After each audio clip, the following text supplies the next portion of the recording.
الحمد لله نحمده ونستعينه ونستغفره ونؤمن به ونتوكل عليه ونعوذ بالله من شرور أنفسنا ومن سيئات أعمالنا من يهده الله فلا مضل له ومن يضلله فلا هادي له ونشهد أن لا إله إلا الله وحده لا شريك له ونشهد أن محمدا عبده ورسوله أما بعد فأعوذ بالله من الشيطان الرجيم بسم الله الرحمن الرحيم ولا تهنوا ولا تهزنوا وأنتم الأعلون إن كنتم مؤمنين صدق اللہ العظیم۔ معزز سامعین کرام، بزرگان محترم، میرے دینی و ایمانی بھائیوں اور دوستوں، ابھی جو آیت کریمہ آپ حضرات کے سامنے تلاوت کی گئی ہے، اس میں اللہ تبارک و تعالیٰ نے ارشاد فرمایا ولا تهنوا ولا تحزنوا وانتم الاعلون ان کنتم مؤمنین، کہ اے مسلمانوں تم غمگین نہ ہو، تم ہی سربلند رہو گے اگر تم لوگ مومن ہو۔ معزز سامعین، اللہ تبارک و تعالیٰ نے اس دنیا کے اندر تین ایسی چیزیں پیدا کی ہیں جن کی خصوصیات اور اس کی فطرت ایک دوسرے سے مختلف ہے۔ سب سے پہلے نمبر پر ہے جمادات۔ جمادات کے اندر نہ احساس ہوتا ہے، نہ شعور ہوتا ہے، اور نہ اس کے اندر کوئی جان ہوتی ہے کہ وہ ایک جگہ سے دوسری جگہ منتقل ہو پائے، جیسے کہ پتھر ہے، لوہا ہے، اور اس کے علاوہ جو جمادات کی جنس سے ہیں، اللہ تبارک و تعالیٰ نے اس کو پیدا کیا ہے۔ اسی طریقے سے دوسری چیز جس کو اللہ تعالیٰ نے پیدا کیا وہ نباتات ہے۔ نباتات کے اندر نمو ہوتا ہے، بڑھوتری ہوتی ہے، اس کے اندر بھی احساس ہوتا ہے، اگرچہ ہم کو نظر نہیں آتا، اللہ تبارک و تعالیٰ نے نباتات کو پیدا کیا۔ اس کے علاوہ ایک اور مخلوق ہے جس کو جانوروں میں شمار کیا جاتا ہے، اور اس کے بعد انسانوں کا مرحلہ ہے کہ جانور کے اندر احساس بھی ہوتا ہے، بڑھوتری بھی ہوتی ہے، نمو بھی ہوتا ہے، اور ساتھ ہی ساتھ اس کے اندر کہیں نہ کہیں احساس پایا جاتا ہے، شعور پایا جاتا ہے۔ اور جانوروں میں کچھ ایسے ہیں جیسے ابھی ہم نے کہا کہ احساس اور شعور پایا جاتا ہے، تو اللہ تبارک و تعالیٰ نے یہ تین چیزیں پیدا کی ہیں، جمادات، نباتات اور مخلوق جس کے اندر جانور اور انسان ہیں۔ اب جو دو پہلے کی چیزیں ہیں یعنی جمادات اور نباتات ہیں، یہ کن لوگوں کے لیے پیدا کی گئی ہیں؟ جن کے اندر احساس اور شعور ہے، ان لوگوں کے لیے ان دونوں چیزوں کو پیدا کیا گیا ہے۔ پتھر ہے، لوہا ہے، انسانوں کے لیے پیدا کیا گیا۔ اسی طریقے سے جو نباتات ہیں، گھاس ہے، درخت ہیں، پیڑ پودے، ان چیزوں کو انسانوں کی خدمت کے لیے پیدا کیا گیا ہے۔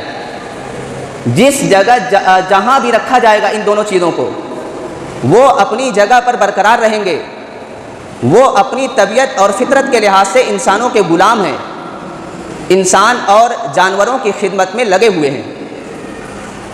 لیکن جانوروں کے اندر جانور جو ہے وہ مکمل طور پر انسان کی خدمت کے لیے مامور نہیں ہے۔ جیسے ایک شیر، ہاتھی، اسی طریقے سے جو سب سے حقیر مکھی ہے، چیونٹی ہے، اگر ان جانوروں کو ان کی فطرت اور ان کی نفسیات کے خلاف کوئی عمل کیا جائے تو وہ اپنا دفاع کرتی ہیں، اور وہ ہماری قید میں آنے کے لیے بالکل بھی رضامند نہیں ہوتے ہیں۔ تو جب ایک چھوٹی سی مخلوق ہم چیونٹی کو اپنے ہاتھ میں لیتے ہیں تو وہ اپنا دفاع کرتی ہے، اور ہماری قید میں آنے کے لیے وہ بالکل بھی راضی نہیں ہوتی ہے۔ تو جو انسان ہے یہ اشرف المخلوقات کے اندر اس کو شمار کیا گیا ہے۔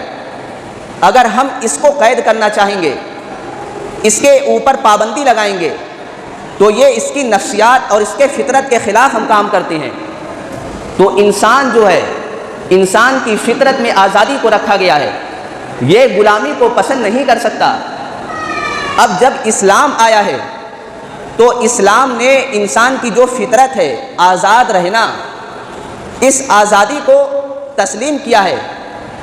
اس آزادی کے حق کو، انسان کی جو آزادی ہے، اس حق کو اسلام نے تسلیم کیا ہے۔ اس سے پہلے ہم نے اس عنوان پر آپ حضرات کے سامنے بات رکھی تھی اور اس کے اندر 2 مثالیں آپ حضرات کی خدمت میں پیش کی تھی۔ سب سے پہلی مثال یہ تھی کہ جب عرب ملک سے اسلام نکل کر کے عجم ممالک میں پھیلنے لگا تو عالم اسلام کے جو سفیر تھے حضرت ربیع بن عامر رضی اللہ تعالیٰ عنہ، جب یہ ایران کے بادشاہ کے دربار میں پہنچے ہیں تو ایران کا جو بادشاہ تھا اس نے کہا کہ آپ ایران کے اندر کس مقصد کے تحت آئے ہیں؟ تو حضرت ربیع بن عامر رضی اللہ تعالیٰ عنہ نے ارشاد فرمایا، اللہ ابتعثنا لنخرج من شاء من عبادت العباد الى عبادت اللہ ومن ضیق الدنیا الى سعۃ الدنیا والآخرہ ومن جور الادیان الى عدل الاسلام۔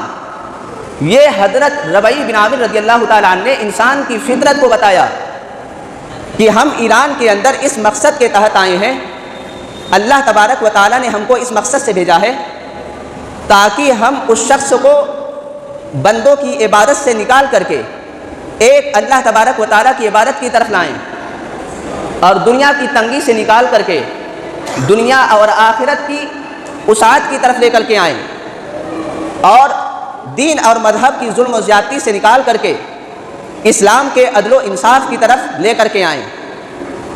یہ حضرت ربیع بن عامر رضی اللہ تعالیٰ عنہ نے ایران کے دربار میں اس بات کا اظہار کیا تھا۔ اور دوسری مثال ہم نے یہ پیش کی تھی کہ مصر کے اندر حضرت انس بن مالک رضی اللہ تعالیٰ عنہ نقل کرتے ہیں کہ ہم لوگ حضرت عمر فاروق رضی اللہ تعالیٰ عنہ کی مجلس میں بیٹھے ہوئے تھے اور مصر کا ایک قبطی تھا۔ قبطی مصر کے اندر ان لوگوں کو بولا جاتا ہے جو مصر کے اصل باشندے ہیں اور وہ عیسائی مذہب پر تھے۔ تو قبطی نے حضرت عمر فاروق رضی اللہ تعالیٰ عنہ سے فریاد کی۔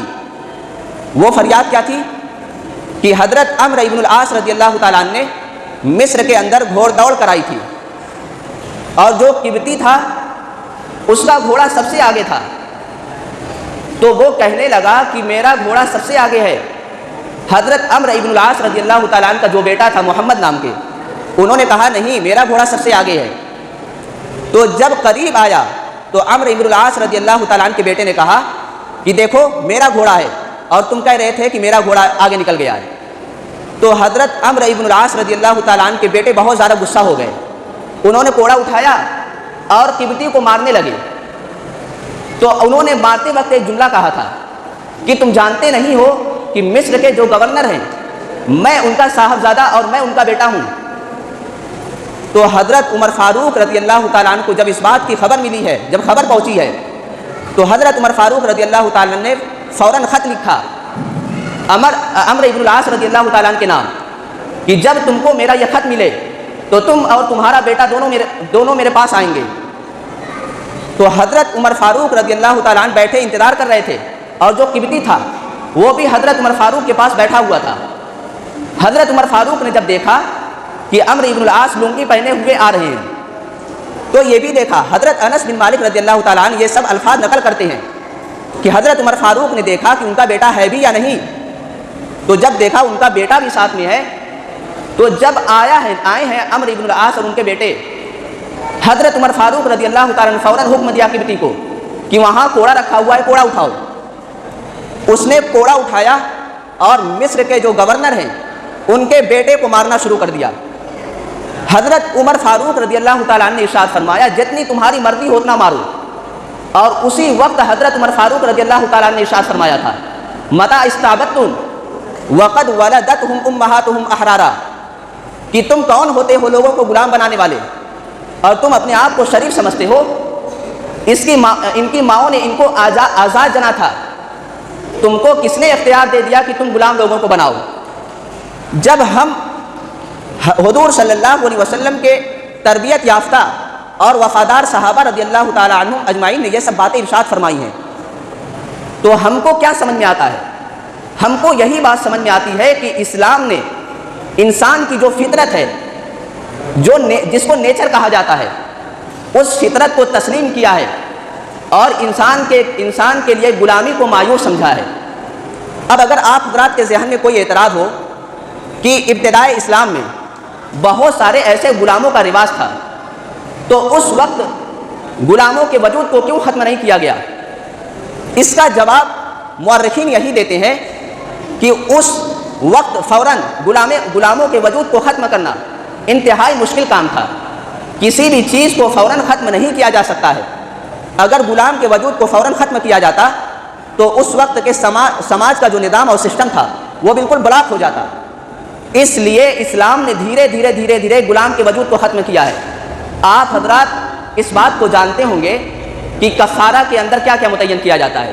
ایک تو کہا جائے گا کہ روزہ رکھیے، اور ایک کہا جائے گا کہ صدقہ کیجیے، اور ایک کہا جائے گا کہ غلام آزاد کیجیے.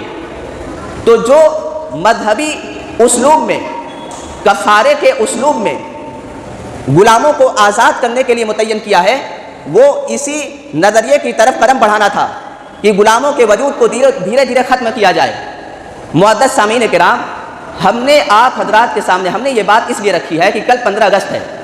15 اگست کی مناسبت سے ہم نے آپ حضرات کے سامنے آزادی کا تصور پیش کیا ہے کہ اسلام نے انسان کی آزادی اور اس کی فطرت کو کیسے تسلیم کیا ہے. تو ہم نے ربیع بن عامر اور حضرت عمر فاروق رضی اللہ تعالیٰ عنہ کے 2 واقعہ کو آپ حضرات کے سامنے نقل کر دیا. اس کے بعد جب ہم سماج اور معاشرے کے اندر دیکھتے ہیں کہ اسلام نے اسی فطرت اور اسی آزادی کو مزید مستحکم اور پختہ کرنے کے لیے مساوات کا درس دیا کہ انسان سب کے سب برابر ہیں. ہم حضرت آدم علیہ السلام کی اولاد ہیں. کسی بھی انسان کا کسی کے مقابلے میں کوئی امتیاز اور اس کو معزز نہیں سمجھا جائے گا. حسب اور نسب کی بنیاد پر، علاقے کی بنیاد پر، خاندان کی بنیاد پر کسی بھی انسان کو معزز نہیں سمجھا جائے گا. یہ قرآن شریف کے اندر اسی تصور آزادی کو، انسان کی جو فطرت ہے اسی کو مزید مستحکم اور پختہ کرنے کے لیے اللہ تبارک و تعالیٰ نے ارشاد فرمایا، یا ایھا الناس انا خلقناکم من ذکر و انثی وجعلناکم شعوبا وقبائل لتعارفوا ان اکرمکم عند اللہ اتقاکم. کہ ہم نے سماج کے اندر جو قبیلہ بنایا ہے، برادری بنائی ہے، یہ صرف اور صرف انسانوں کی پہچان اور شناخت کے لیے ہے کہ انسان اپنے نام کے آگے ایک ٹائٹل لگاتا ہے، سر نیم لگاتا ہے.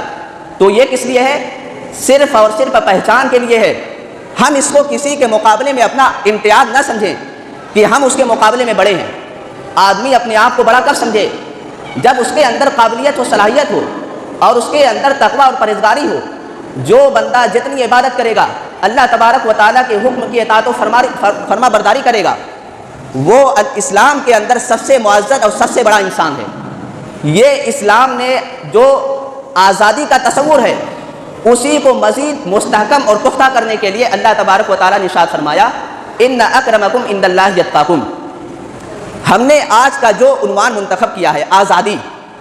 اب اگر ہم اپنے ملک کی آزادی کے متعلق دیکھتے ہیں، ہم نے اس سے پہلے جمعہ میں آپ حضرات کے سامنے بہت اہم بات یہ کہی تھی کہ 1857 سے لے کر کے سن 1947 کے درمیان میں ہم یہ نہ سمجھیں کہ 1857 سے لے کر کے سن 1947 کے درمیان آزادی کی جنگ لڑی گئی ہے.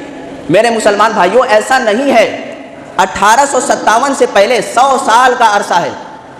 اس میں سب سے زیادہ کن لوگوں نے اپنی جان قربان کی؟ اس میں سب سے زیادہ جن لوگوں نے اپنی جان کو قربان کیا وہ مسلمان تھے.